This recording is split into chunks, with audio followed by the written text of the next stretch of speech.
নতুন সূর্যের আলোয় বাংলা বর্ষবরণে উৎসবের রঙে রঙিন হয়ে ওঠে ঢাকা বিশ্ববিদ্যালয় ক্যাম্পাস। ভোরের আলো ফোটার সাথে সাথেই শুরু হয় বৈশাখী আয়োজনের মূলধারা। জুলাই আগস্ট অভ্যুত্থানকে ধারণ করে কারো হাতে প্রতিবাদের প্ল্যাকার্ড, কেউ সাজেন গ্রাম বাংলার ঐতিহ্যবাহী রূপে।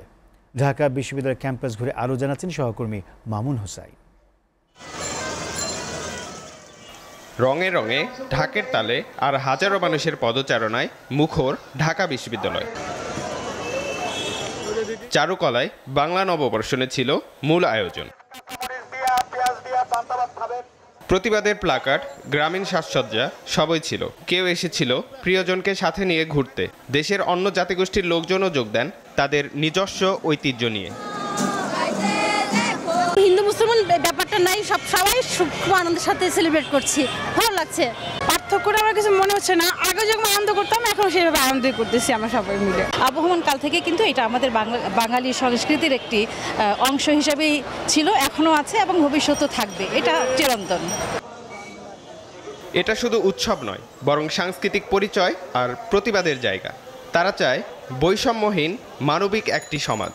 এই শোভাযাত্রায় কিন্তু সকলের মিলন এখানে কিন্তু সে আগের মতোই আছে এবং এখন কিন্তু আবার সবাই সেই টানে এখানেই চলে আসে। আমি এনজয় করেছি, আশেপাশে সবাই খুব উৎসব মুখর পরিবেশ ছিল।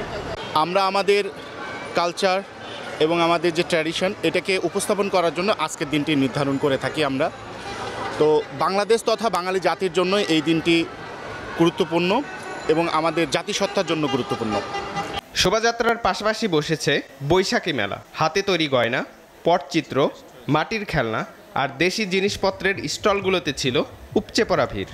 যতদিন পহেলা বৈশাখ মানুষ এরকম আনন্দের সাথে উদযাপন করবে, ততদিন মানুষ বাঙালির বাংলা হয়ে বাঁচতে পারবে। এটাই আমার কাছে পহেলা বৈশাখ, বাঙালির বাংলার উৎসব। গত 10 বছর আমি 10 বছর ধরে এখানে আসছি এবং আমি নিজেও ঢাকা ইউনিভার্সিটির একজন স্টুডেন্ট ছিলাম।